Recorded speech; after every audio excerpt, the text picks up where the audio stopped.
for Pitt. Intercepted by Ray Hubble, who may go all the way again. He's going to be cut off in the sideline. He was tripped by a man standing in front of the Winnipeg bench.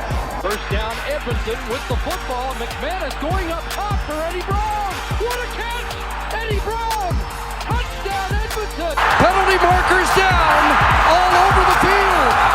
Illegal substitution, too many men on the field, Saskatchewan. From 33 yards out to win the 97th Grey Cup. Ball down, ball through. All right, joining us here at the Football A podcast, special guest. You may have seen him on the CFL Reddit, where our beginnings brewed. He is maybe my favorite continuous poster on the Reddit. He is CFL Stats Geek. Jason, how are you doing, man? Hey, man. Thanks for having me on, Bryce Anthony. No, I'm doing great.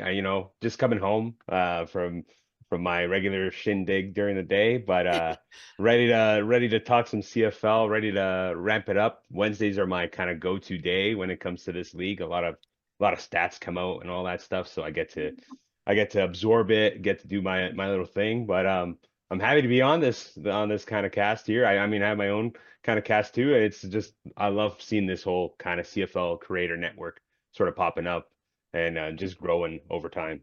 Yeah, I had just seen this stuff on Reddit, and then I finally just followed you like a little bit ago today, Yes. and I didn't realize you had your own other content as well. So I'm excited. We definitely want to plug that as well, and it's been super fun being newer fans. It's like what, a year and 4 days or something like that, Ant. It's crazy how long we've been fans, but looks like you're an Argos guy.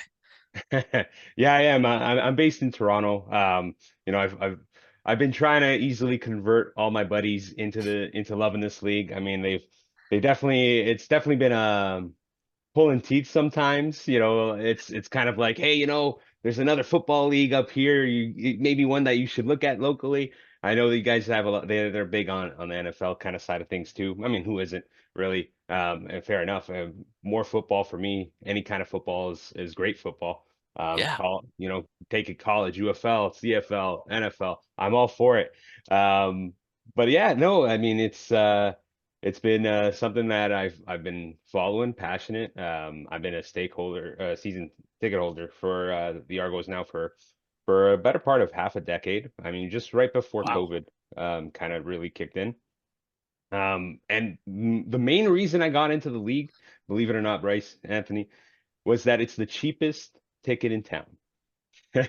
And I'm a father. I got two kids, and I need There you go. Two kid club. I just had There you my go. second. Oh, amazing. Mine's my youngest is about to turn 2 next week or so.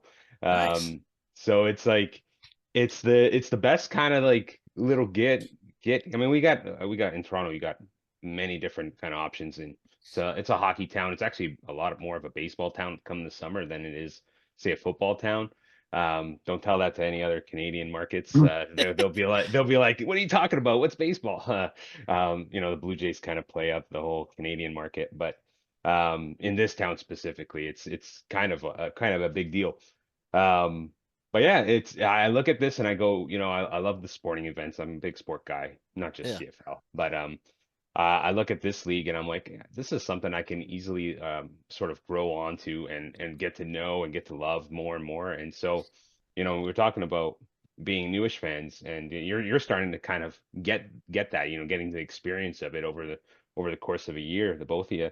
But it's like the small little things that make this league so quirky, so unique. Yeah. That I think that just that's how I'm hooking all my buddies on this league. And I'm like, listen, like, take a look at it, and if you actually watch the sport and you can see it, it's like it's really more offensive minded, and there's more space to play with. You're just kind of watching it. It doesn't have to be the best of the best. I mean, you're not going to have the best quarterbacks in the world playing this league. No one's expecting that. But just being able to have fun and enjoy it and get to watch it, and it's take a step back and just go, oh wow, this is like football at its purest in a sense, Well, yeah, I really like the number stuff. Like that's the kind of person I am. But I think you make a really great point, and actually that kind of feeds into one of the things I want to talk about because um you mentioned the cheapest ticket in town. And one of your main postings every week is the attendance check, which Yeah. I love. I think it's one of the cleanest graphics out there. I'm very Thank, jealous because thank I you. Thank am, you. yeah, no problem. I can't believe that I made our podcast logo. I'm very proud of our podcast logo. Um, and I don't know how the funniest part is it looks like the old CFL logo with the Yeah. helmet, and No, I it's love it. like total accident. Like I had no clue. Um, but that being said, I love the stuff that you have. And week 17, a couple weeks ago, you had the average attendance for year over year from 2015 to 2024. Yeah. Obviously, 2015, 2016, very consistent, and you brought up like I said the ticket price. Well, it seemed like there was like a pretty heavy dip. I mean, even prior to COVID, the 2019, the year before, there was a pretty massive average attendance drop. But Yeah. now we're getting back to those levels, and it's slowly coming back up. It seems like, and tell me from your perspective that there's some serious growth happening still right now. Yeah, yeah, no, we could be here all day talking about it, Bryce. Um, I'll tell you this. Maybe I'll take even a step back, like even further into the 1980s, 1990s, because that's really where a lot of the CFL's popularity kind of shifted in Canada predominantly. Um, and all the old timers, the boomers are gonna come at me and keep telling me like, oh, you're celebrating growth in 2024 like as if it's like back. And it's like, listen, it's never gonna be to the levels that it was in the 80s when you weren't competing with other products around, right? TV up here in Canada wasn't really picking up the NFL yet. You just finally got some baseball clubs moving into Canada. The Raptors in the NBA wasn't a thing, and now it is.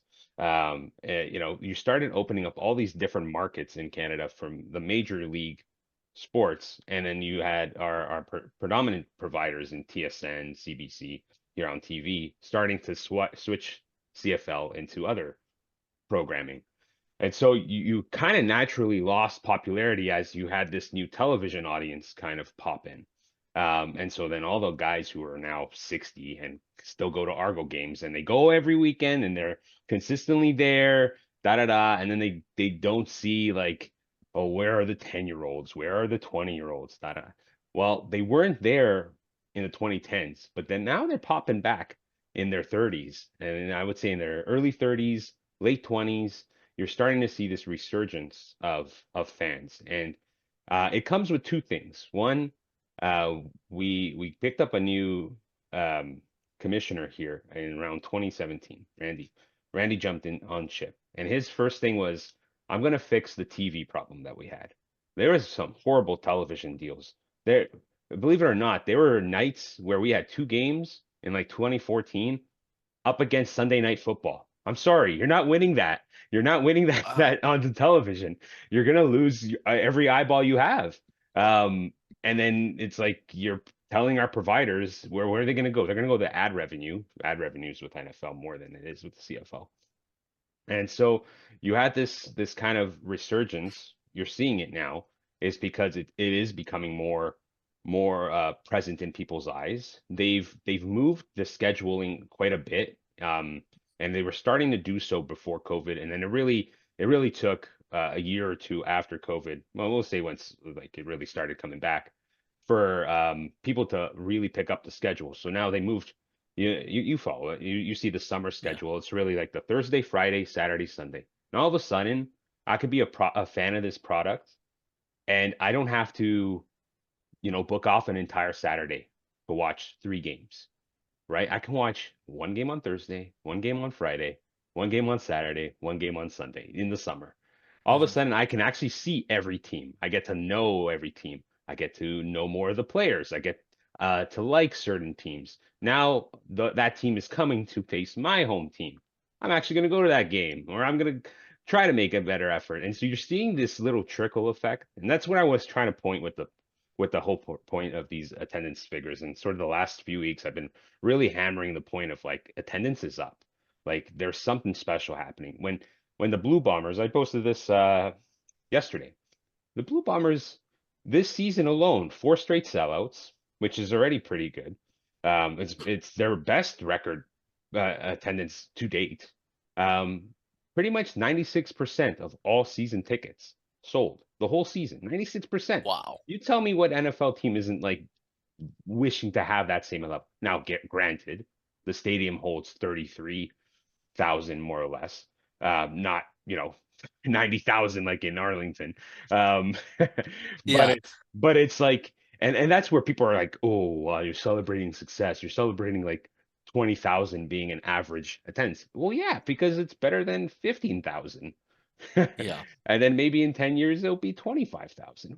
Like it's incremental. We're getting back. We're not the 70s, 80s. But Yeah. we're moving forward.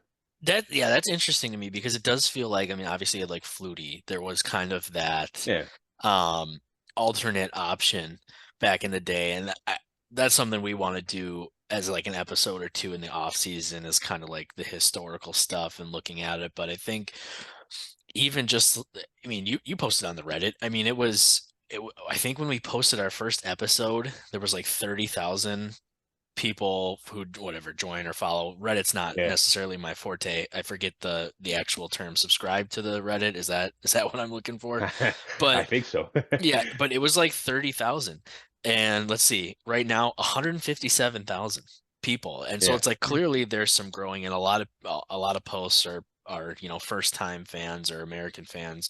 It feels like almost weekly one or two who are like, who should I like, and that kind of stuff. And Yeah, I yeah, yeah. think, If it keeps popping up, yeah. yeah, and so I think it's really awesome. And I don't know, whether it was Randy Ambrosi, the commissioner, who's like with the CFL Plus stuff, making that free, Yeah. at least at this point for sure, is so huge to be able to go back and watch, especially for us. Like, I mean, you mentioned, right, dad of two, I'm a dad of two, being able to have that option on a Saturday when I'm running around all day, and Yeah. then I can, sit down Sunday morning with my coffee and skip through and watch all the Exactly. important plays, and that kind of stuff is so big. And I think that's the other thing that's really exciting for Ant and I, is because we do like the league a lot, is that we also recognize there's a big growth opportunity. Because I mean, we can see it with what you post in there, that like prior, like you said, I mean, it's been slow incremental, but prior to this, I mean, there's still, thousands of fans prior to COVID, that whether we have to get them back into it or Yeah. whatever, you know, there's still an option there. And I There's think, still a lot of room for growth in this yeah, league. Yeah. exactly. And I think, trying to bring it to America and give people, like you said, more football. People love, like, football is somehow having a boom in America right now. There's 134, right, Yeah. Division One college football teams. There's 32 NFL teams. Why can't you add nine more? And it took complete, it's not the UFL. I personally, I don't enjoy the UFL. It sounded like you do. I mean, football's football, like you said, but it feels almost like you're watching AAA, where the CFL, Yeah. like you said, the Rouge, the no yard stuff, the bigger field, the waggle, all this stuff is, it gives it such an opportunity. I'm trying to think of it's like Airheads and Laffy Taffy, right? Same Yeah. gist, same Yeah. same Same gist, gist. but just enough Just enough different. difference. Yeah, yeah. Yeah. No, I get that. Um, I get that. I get that. which is what I love so much about it. So tell me, you said Wednesday's your big day, for the stats and pulling in the numbers. Are there any trends you're noticing right now? I like the penalty stuff, and Ant is a Saskatchewan fan. And I think one of your posts was about Those guys their like to fight, man. yeah, they're a scrappy ball club. Are there any trends you've noticed year over year when it comes to like penalties or just Yeah. anything that you've done? Yeah, yeah. So, I know the reffing situation up here is a little different than it is down south. Um, the kind of the kind of approach that they have here, the refs are more or less the same crew every year. It's the same kind of 10 to 15 guys. But they've had a recent bout in it's sort of a changing of the guard. Those guys have sort of started retiring or they're moving up into the command center kind of thing. And so you have a lot of kind of rookie crews. We actually have 3 rookie crews this year for refs. And Wow, I I didn't know I that. it's these are like little stats that like I can post it, but do I flame refs? Do I not flame refs? Yeah. But I'll tell you this, it's been this year has been one of the most by the book years. And that's why you kind of see command center popping in and out, and people have a lot of like, oh, opinions about why are they interjecting or not. They're really just helping more of these rookie crews. These guys who are like, and it's not maybe the main head ref, it's more the sideline refs that are getting the additional assistance. But you're getting weird calls coming in, and it's like, well, that rule hasn't been called in maybe 5 years, and it's probably because it's just become it was just a rule that it's kind of like borderline, maybe something an infraction or not. Like thinking like things like pyramiding, which is like stacking on a guy. Yeah. And they're like okay, 3 guys, whatever. The fourth guy kind of a whatever. But once you start having like new refs and they're by the book, they're like, well, I counted 4 guys. I gotta call that as a roughness or some sort of a technical there. That's a first down, or here's a a spearing call, which is like, okay, he kind of like tackled him a little bit higher than he should have, like by an inch or two, but it's still a spearing call. So they're by the book in that sense. But in terms of overall penalties, the league has seen teams clean up their act, and they're interesting. What I love about these stats and these trends. Um, there are good teams like Winnipeg, Montreal, top of the standings in both their divisions, who are very disciplined clubs. And they're very disciplined in the sense that they throughout their 3 kind of units, offense, defense, and special, they're not taking silly penalties, you know. And then you have teams like Toronto, which don't take silly penalties on special or defense, but they take specific penalties on offense to burn time, like a procedure call or like a fake an offside or get the offside call if you know you're going to kick it anyways. And so you know what, you kick it 10 yards further back. But they do that tactically. So they're tactically using penalties in a sense. And then you got teams like the Rough Riders who, take their name to heart and go out there and go, okay, after every play, I'm gonna like, give a guy a little bit of a shake. And that comes from Corey Mason. He was a former Argo coach, defensive coach too. But same kind of attitude. It's just like, you know, don't make it overt where you actually like do anything that's objectionable and you get, sent home. But you give the extra shove after the play, get a little rough there. And if you actually see when they're taking these penalties, they're not they are automatic first downs, but they take them early in the drive where it's not going to impact them like towards the red zone or anything like that. And that's just to get I think it's more of a psyche thing. And then you have the Red Blacks who just are This last terrible. game, Yeah. my Alouettes, I mean, it was ridiculous. They're just terrible. I don't know. I think that team is if you're talking about trajectories, complete like 180 on a season, and it comes down to just like they're taking silly penalties, Yeah. silly things where there's just like you're rushing through the game and you do this or that. But yeah, it's been overall this season has been a lot less penalties than previous years. There was a big debate a few weeks ago, and it was sort of also being handled down south when Tua got hurt with the concussion. Yeah. But there was the idea of like, and even Randy here talked about it's like we got to chill with the headshots. We got to chill with too much roughing the passers and stuff. But if you look at the trends, the last 3 years since they've been back since COVID, the roughing the passer penalties have just been going down.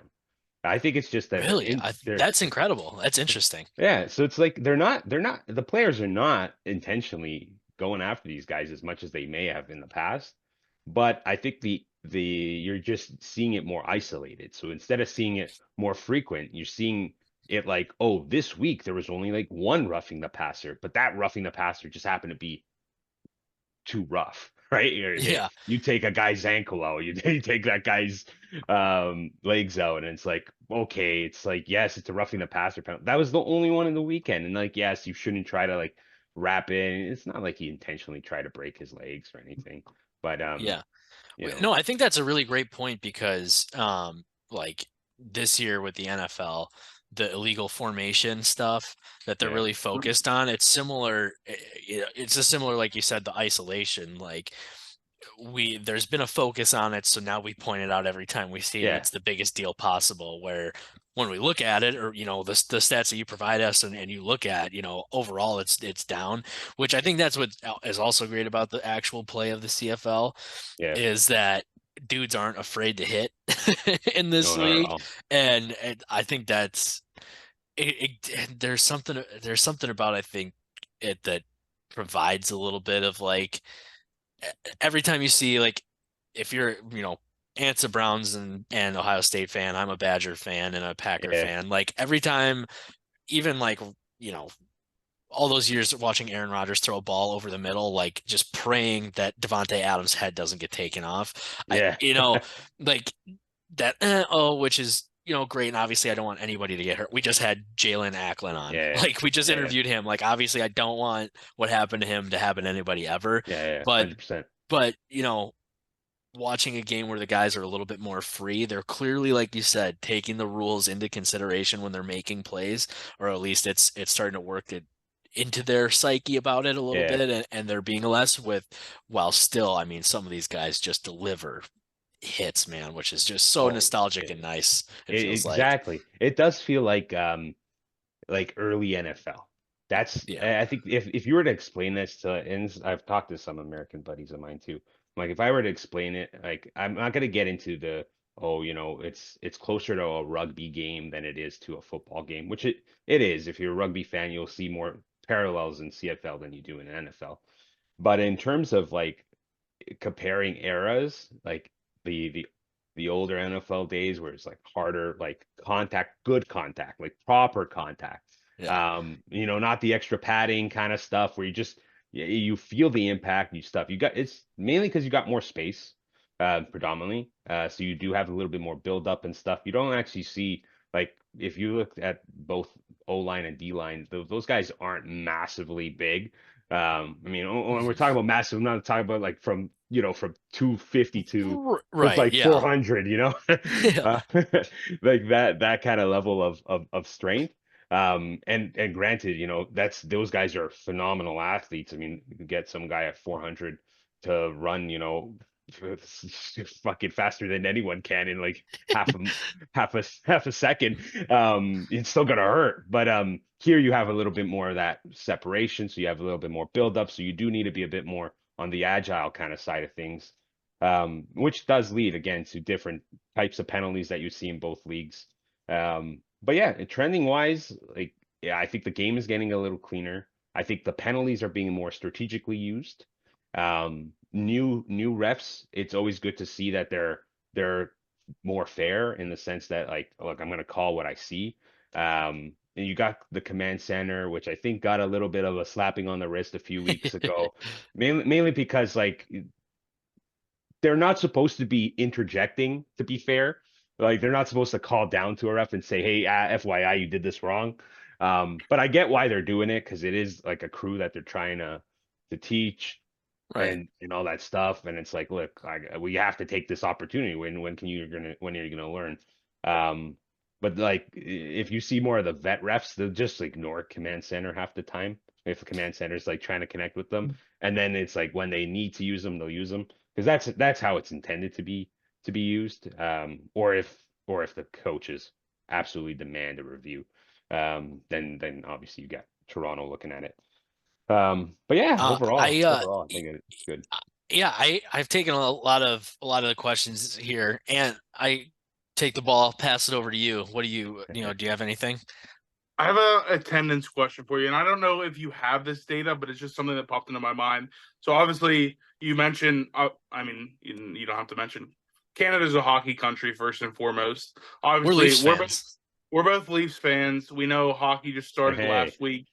Is there typically a dip in attendance in the playoffs which I know is counter like intuitive. You would think there's a raise, but with hockey just starting, is there more people who, hey, I'd rather watch hockey than go to a playoff? Like if I go to this playoff game, I missed the Leafs game tonight, or is that a thing in only Toronto and Edmonton whenever they make the playoffs, or is that across the league thing? Everybody wants to watch hockey.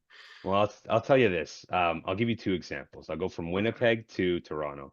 Yeah, In a Winnipeg market, the NHL fumbled the bag when they put the Winnipeg Jets home opener during the last home game of Winnipeg. There are people selling Winnipeg tickets, and you can see it on the Reddit thread too. People selling Winnipeg Jet tickets, the hockey team, home opener, to go watch the last game of the Bombers regular season at home. They got the playoff game, obviously. Um, uh, and people are skipping on the Jets to go watch. So what does that tell you? Well, it tells you that people are more in tune and more connected right now with that football market. And frankly, when you go with the Canadian markets, you're pretty small, right? So like in Saskatchewan, you don't really your highest level of hockey isn't the NHL. You'll be a fan of the NHL. But you're not, it's not like you're driving over to the Leafs, or you're driving over to the Jets, or you're driving over to Alberta and go watch the Flames. That's a bit more of a commute for them than to just like go watch the Rough Riders at home.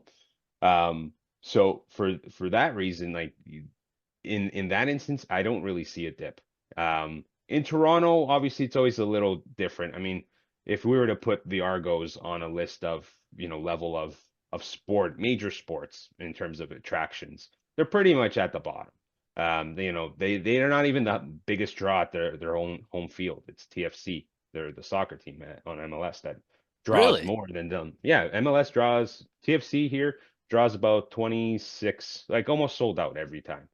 that's crazy. Whereas the Argos have to close off one side of the stands so that they can build more of an intimate atmosphere.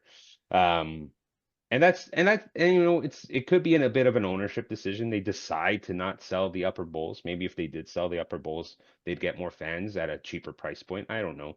I don't work for MLSC. We'll see now that Rogers, that's the main guys now that own the Maple Yeah. Leafs, the Raptors, the Blue Jays, Yeah. Argos now. So maybe there'll be some change there. But that being said, I don't necessarily think hockey's changing it takes away from the CFL attendance.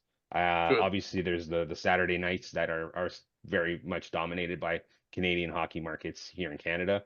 But I looked at some of the TV ratings last week, or 2 weeks ago, and regular CFL Friday was beating out like the first few games of MLB playoffs, baseball playoffs, on Canadian TV. Now, I wouldn't Right, say yeah. on American TV, but that kind of stuff. But then if you think about it, like there's merits to it. You have now, again, this is Randy working his magic with TV deals and really getting more eyes on the sport than ever.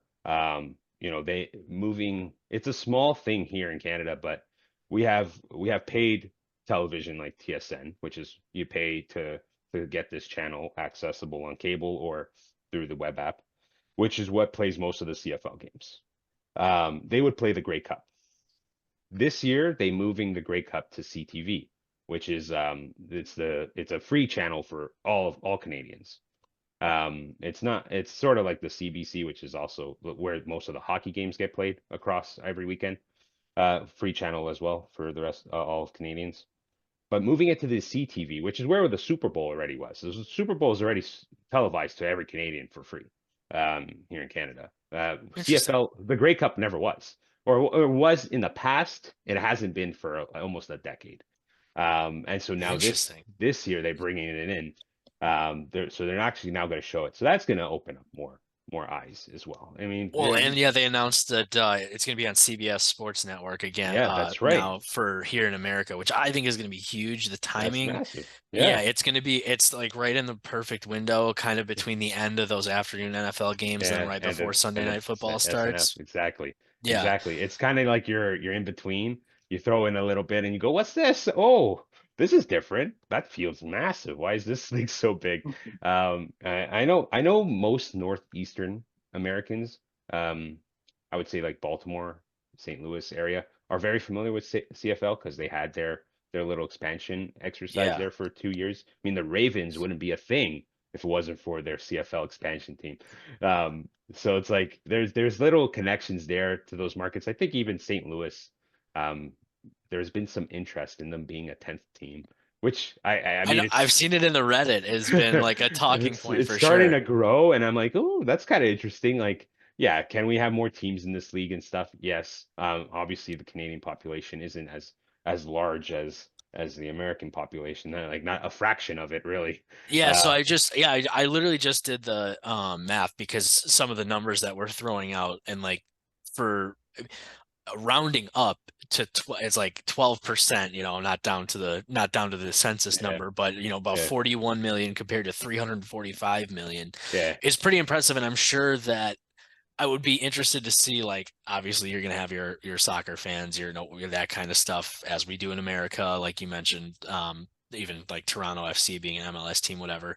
And then I don't soccer's not mine, so how wrong that is, yeah. don't hurt me there. But No, not at all. there's plenty of people that love art and music and stuff and whatnot. So I would be interested to see like what the NFL's like fan base in America is and how the CFLs in Canada compares. And I'm not sure that you could ever get a really accurate number because Yeah, kind of. obviously you get fans from everywhere, which is why we get to have this conversation today. But No, 100%. 100%. There have been some uh statistics floating out there. They're a little dated now. I think they were taken before COVID, where they were doing sort of just general fan surveys of Mhm. CFL fans, and it's like, do you watch NFL or do you just watch CFL solely, or do you watch both? And it kind of came out to averaging that if you're a fan of CFL, you're likely a fan of the NFL as well. And then, depending on the more urban markets, so if you're like closer to Toronto or Vancouver, you probably do have a tendency to like the NFL more than the CFL.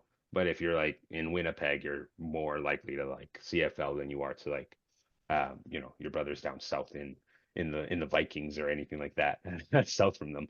Um, but it's kind of interesting in that retrospect that the more Canadian you are, I'll say it this way, because Canada's very very immigrant heavy. I mean, it's like Yeah. half of Canadians are immigrant origin of some sort. I'm talking like first gen, not even like a second gen. Like myself, my parents are from Portugal, immigrated here, and then I was born Canadian, and here I am absorbing pretty much Canadiana culture, and trying to be as Canadian as I can be, without like losing my European heritage and such. But like there's millions like me here in Canada, and not every one of them, because their parents would just be moving over and they're just like, well, I've only seen one guy kick a ball, and if I hear football, I hear, it's soccer to them, Yeah. if they're coming from Europe, not the American kind of gridiron kind of style. And so for them to get them to like this sport is where the NFL has done a better job. Obviously, nothing's going to beat that marketing machine. Anything in the world, NFL reigns supreme. So it's gonna convince, even if you're some immigrant from India, you would know what the NFL is. Even if you've never watched the sport, you would know what it is. But if you come to Canada, you would have no idea that the CFL even is a thing, until someone who's Canadian would be like, "Hey, come with me. We're gonna go watch some sport." And then it's like from there you kind of start building, and it's like, hey, now get your buddies. Let's go have a beer at this game. Um, so it's kind of going back to us talking about trends with attendance. You're starting to finally see that wave of where the first gen Canadians or immigrant Canadians are now having kids, are now, their kids are maybe 5, 10 years old. Their kids are playing sports in high school and or grade school, and they're like, oh, I'm playing football. Oh, okay, what's football? And then they figure out what football is, and then they figure out that there's an actual bigger football team here, and then there's high schools and universities and colleges that play football here as well. And then all of a sudden it's like, oh, there's actually a whole like career trajectory in this damn country that your kid who's like 12 and is playing football like running back and all of a sudden have actually a career here, or he can go out play D1 football for a bit. And if he, take a shot at the NFL and makes it, great. Doesn't make it, he's got a chance to come back home. He's got an option there. He's got options elsewhere. It's like an actual career path that people can build and such. And that's if you think of like the CFL Reddit, and I keep going, and this is where I start ranting about this league. I kind of let it kind No, of I runs love through I it. love it. I think it's all really great insight. I mean, this is stuff I don't mean, and I didn't know any of this stuff, and I do have one last thing that I want to Yeah. ask before we say goodbye, but actually relating to that last topic, but feel free to go on what you were saying. Well, I was just gonna say, like, one thing that I've really noticed in the last year and a half is that there is much more of a CFL content creator presence on social media, be it Reddit, Instagram, Twitter, X, whatever we want to call it these days. Um, you're starting to see more of that news shared. I know the CFL today announced that they picked essentially five CFL creators. One of them being the guy who runs the CFL Reddit, um, the main moderator on that board.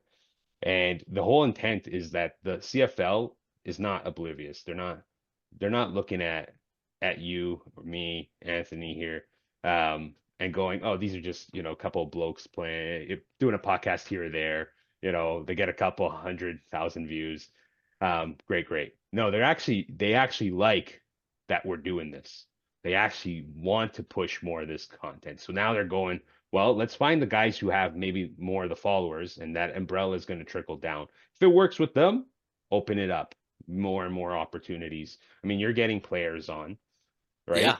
Right, and it's not Well, try yeah. to get an NFL player on that is Yeah. like, a starting QB or something. It's a little harder, right? Yeah, You're going, absolutely. No, I think that's a great, I mean, the nice thing about and the um I think it's okay to not beat around the bush, right? Like when it comes to, we've had a few players on the communications departments of each of the teams. Like we've heard from a few. yeah, Montreal has been the kindest to us, the most willing to work with us, which is fun, and has gotten us uh between Caleb and Ty Bev. They yeah, came on, Jalen. David. Otherwise, yeah. I DM Davis. Okay. That wasn't even through their communications, but I've had DMs with other people that work in the communications department. They're very open, like you mentioned, very open to that idea, which is awesome. And obviously these guys a little bit more willing to get themselves yeah, out there too, because as much as the content is good for the CFL of the league, the self, the monetary value that your own content, your own appearances can bring to you later on as the league grows, as everything grows, 100%. right? It's going to bring a value to them at some point beyond just the contract. And I think if there's one thing that I've noticed, it's that the CFL, I don't know if tight-lipped is the right term. Seems like there was kind of a culture of maybe keep this for us type Yeah, thing. I don't know if that's fair to say, but it's just kind of the opinion you and the kind of view that get, I've yeah, had. yeah, and you get Yeah. that vibe. You get But then, that like vibe you for said, sure. in Yeah, this last year, in the year that we've been doing this, luckily, I'm not saying that that's cause and effect at all. But just saying in the time that we've started to build connections and that kind of stuff, even very small ones, with some of the players, um, it seems like there's been an opening to the social media, to that kind of aspect of things. So it's very cool to hear it, especially from somebody yourself that has such a unique view. The last thing I want to do, like 5 minutes on, if we can still steal some of your time here, yeah, 100%. is you mentioned the kind of the school aspect. Obviously for us down here, if you're a college football fan, like you know even in the CFL, you see the same thing. Well, with a lot of the American guys who take their shots at the NFL, whatever. Yeah. Like, but there's right, sports are like integrated in with the schools and the universities. Um, I'm interested to hear from your perspective as a father of two, um, like Canadian football, obviously they're always going to be bringing in America's supplies, has more people. They're going to be supplying a lot of the people on this roster. But I mean, like Marc-Antoine Dequoy, we saw Yeah. his at the end of the Grey Cup last year, like his excitement playing for his hometown team, that kind of stuff. I'm interested to see like or hear your opinion on some of the how you can still grow. I think because I think there's still from talking to you with the attendance stuff, there's still a market to grow with Canadians and kind of that pipeline. I obviously don't understand how school works in Canada when it Yeah. comes to public school, private school, like it does here. And maybe it's the same thing. I guess I don't know, but um, do you see any potential like integration in that way where some of these, I mean, obviously there's plenty of players like Guelph, there's, Yeah. receivers and that For kind of sure. For stuff. sure. But like we looked up, we had heard about the Vanier Cup at the end of last year because Montreal also won that. Yeah. The Carabins did, but we looked it up at the start of the year because I figured it was starting up soon, and I didn't realize there's like 45 universities that are in youth sports that have football teams. Yeah. So I Yeah. didn't really leave you with a question, but like, is there a way that we can get even the growth with Canadian players Yeah. more No, involved? Or 100%. 100%. I think the biggest aspect to it is university sports here isn't really televised really that makes well. sense, It's yeah. it's not like it's not marketed as college football is. And it's almost marketed only to students that actually attend that university or college for the most part. And that's if they're in cities that actually have a stadium or like their own kind of stadium. Like for example, here in Toronto, you have the York Lions, you have the U of T Blues, and then you have a bunch of other colleges and universities here, but they don't have football teams because they don't actually have a physical space to play football. So they can't even run that program if they wanted to. Versus like York and stuff. But then again, they're playing in stadiums that are like, okay, well, this can take 5,000. If we get 5,000, like great. But then if you go to like Quebec City and the University of Laval, um, they're posting like 20,000 people because they're actually opening their gates to residents of Quebec City and sort of making it more of like this is the city's team. Yeah, If you want to watch Canadian football, this is the city's team. So you actually have more of a familiar presence. So you do see a lot of sort of, and this is why you see a lot of players wanting to play on Montreal, wanting to play in Ottawa, or wanting to play in the CFL versus right away going to the NFL. Not to say they don't want to go to the NFL. Almost every player that's right. playing football is thinking that kind of stuff. And there are major recruits and there are like side academies that can expedite you in front of certain scouts that take you to in front of an Alabama, in front of a Florida. And then those guys go, all right, yeah, we'll take a shot here or there. You got the Rourke brothers that kind of had that same opportunity. I mean, actually, Curtis Rourke is Yeah, killing shout out it in Curtis. Indiana, man. That guy's Good buddy Curtis. he's he did one transfer over and he's like, yeah, you know what? I got this. Yeah. He was with Ohio before, right? Yep. Yeah, exactly. Yeah. Yeah. I do a college football podcast down here. We've had Curtis on twice. So he's a Oh, good fantastic. he's a great kid. Yeah, Yeah. yeah. Yeah, he's I loving it. And I'm sure he's gonna take his crack at the NFL like his bro did. Yep. And then if he doesn't, like, hey, if he could take a crack here at the CFL, even better. I mean, someone will draft his rights for sure. Oh yeah. And I think that's where it's kind of cool as well. I think the league itself isn't really putting the this is where I think maybe the league can improve a bit. But I also see where the league is going. The league doesn't want to solely be Canadian players. They're going to put their like okay, we need to have X amount of Canadian players per team. We don't care the positions. You have to have at least minimum this many on the field at all times. I think it's like six or something like that, 6 or 5. Excuse me. Um, but the league is not trying to turn down talent, right? And the Right. talent obviously is you have your talent pool in Canada, and you're going to get the Matthew Betts, you're going to get the Rourkes pop up here and there, you're going to get the Trey Fords show up, the Dequas and such. But your talent pool is mostly down south. That's when you get a guy like Vernon Adams, and it's like, well, can this guy be a backup on most NFL teams? Probably. Um, how do we get him to stay in the CFL? I mean, we're not going to be able to pay him the same as a practice squad QB, or even more than a backup QB on the NFL. But how do we keep them here, right? Strevler from Winnipeg did a little bit of a dance. He backed up what was it, the Jets for a few years Yeah. too. So it's like it's where do you kind of have that transition? And then what I think the CFL needs to be a bit better at, and maybe it's just their communication with the NFL and maybe colleges down south as well. Because they seem to have like a certain pick list that they like to go with, and that's who they bring for combines and such.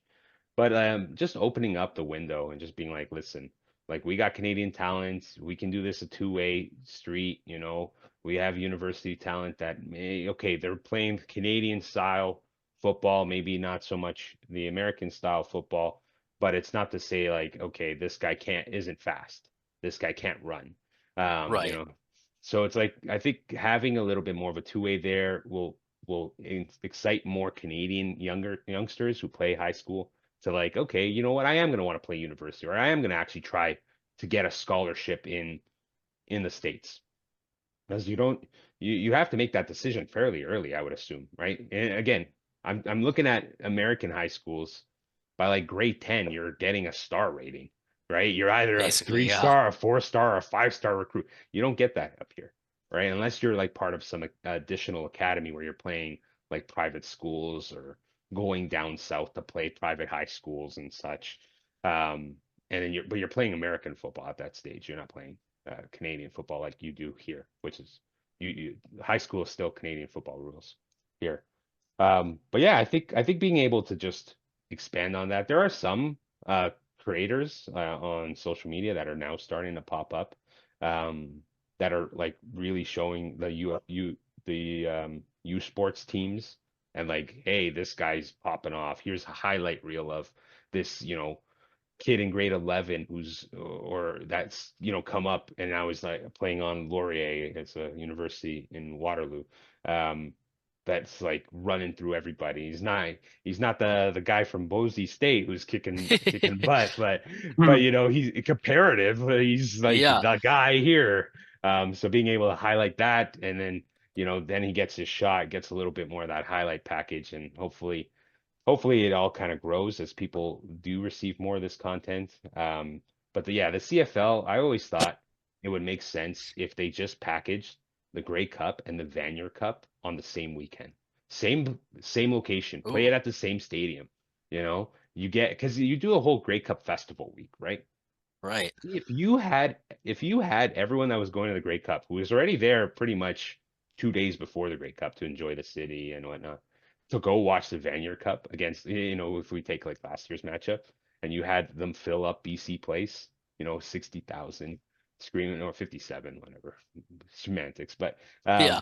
filling up the stadium and cheering on, these university guys. Holy shit, man, that would be such a pump, like, and it was televised. All of a sudden, everyone would be like, boom, that's it. That's what you play high school for, so you can have your moment right there. That's your Grey Cup. That's your Super Bowl. And then Wow, dude, that's actually, I don't mean to cut you off either, no, go but that's ahead. actually a great idea. We need to get I Randy on think the so. horn. That's what I'm saying. I mean, let's get it going. It's not that hard. I mean, you already have the venue. Yeah, Just play absolutely. it. No, that's Just play actually it. that's actually a really great point. So because I appreciate that. I want to know. Like I said, I mean, we've been lucky. I mean, there's a lot of people who post in the Reddit. That's Yeah. like my main social media outlet, at least for the CFL. But besides the actual CFL account, team accounts, that kind of stuff. But there's a lot of people trying to be in the creator space here, I think, because they can see the value of the of 100%. the potential.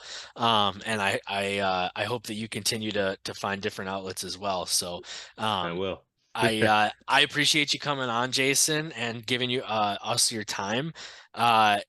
And yeah, dude, just keep doing your stuff because I think it's awesome. I hope you start to dabble into some other stuff. I'm hoping like maybe Hey, like quarterback rating type stuff maybe at some point or something like that. I know. I've been okay. I'll give you the like, real quick rundown. I do have some stuff in the back burner that I'm. Mm. It's gonna be more of an off Ooh. season kind of stuff. But I do even have some CFL versus NFL kind of comparisons and give people a little bit of a taste that like the product. Yes, one is more superior from a marketing perspective, but talent by talent, you know.